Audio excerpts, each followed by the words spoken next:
Mike Davis immediately, in fact, a New York Times reporter had President Trump's number, and folks should know a couple of three reporters may have his number. He called him. President Trump gave him 50 seconds and actually teed up this 11 o'clock press briefing. The second question this guy asked him is, well, do you really have the legal authority to do this? I mean, already they were on President Trump. So you've been the biggest advocate of in Project 2025 in the years in the wilderness, the inherent, going back to President Lincoln, the inherent powers in Article 2 of the President of the United States as commander in chief to repel an invasion and actually to, um, you know, get into a, get basically try to put down a conflict between some bad guys that are trying to destroy the United States, and in this case, maybe just enforcing a warrant from a federal court. What happened here? What powers did the president use today, sir? Well, there's an indictment out of the Southern District of New York, a four counts indictment that Attorney General Pam Bondi just released. It was unsealed. It's a 4 count indictment for narco terrorism conspiracy, cocaine importation conspiracy, possession of machine guns and destructive devices, and conspiracy to possess machine guns and destructive devices against the United States. And so there was this indictment that was unsealed.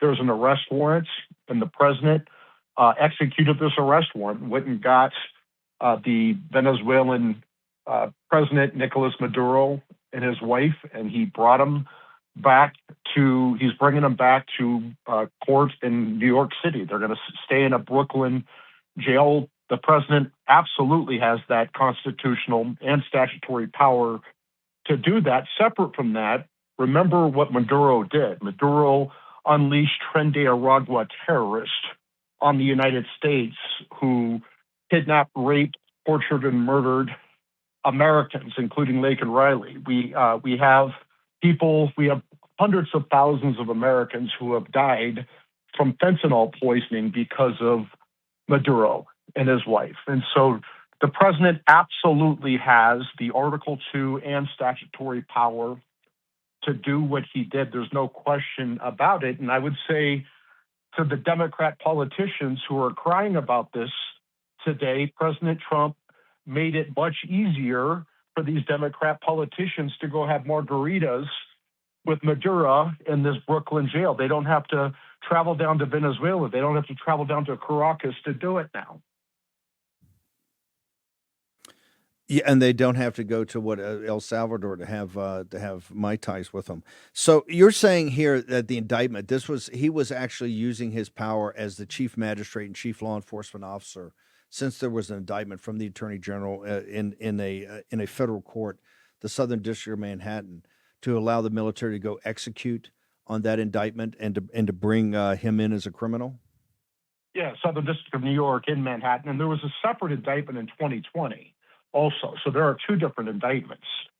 This is the latest indictment, and these are very serious charges. Maduro and his wife are going to spend the rest of their lives in federal prison in the United States. And so, this is President Trump is following the rules. His attorney general is following the rules. I want to say congratulations to President Trump and his team. Secretary of State Marco Rubio, Secretary of War Pete Hegseth, the Attorney General Pam Bondi. They did a flawless job of executing this arrest warrant and bringing these alleged criminals to justice. Mike, do you think the reason now you had the Article 2 powers as commander in chief, and we've had this with Tren de Aragua and what he's trying to do to the United States, and obviously killing people with the drugs that are coming up here, which is also part of the indictment. It's one of the things that does jump out here, because we've been talking about this now from when President Trump got back, but Eric Prince had been talking about this even in the first term. They did not round up the rest of the bad hombres, right? And he's got some very bad hombres that are his inner circle. Do you think that's because they very narrow casted this around this indictment, and let's go extract this guy and getting back on federal charges, and then we can negotiate with these other guys? I mean, I'm sure these other guys are co-conspirators or part of it. Why would they not go in and get those on enforcing this indictment? think President Trump was correct to focus on getting these two big fish and getting them out of Venezuela, getting them into U.S. custody. Note, I'm not saying where Maduro's security forces put up much of a fight. So there were no American deaths. I don't think there were American injuries, or at least none were reported.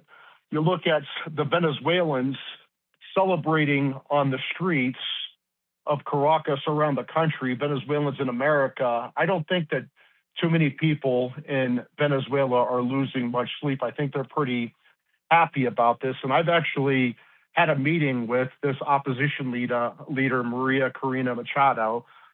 She's very pro-America. She's very tough.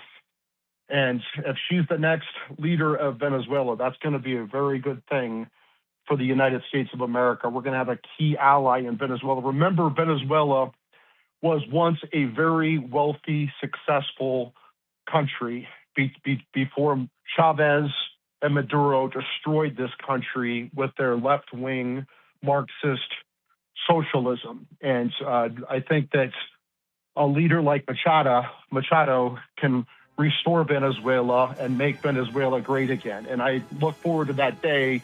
We won't have Venezuelans flooding our country if they have a country they can go back to.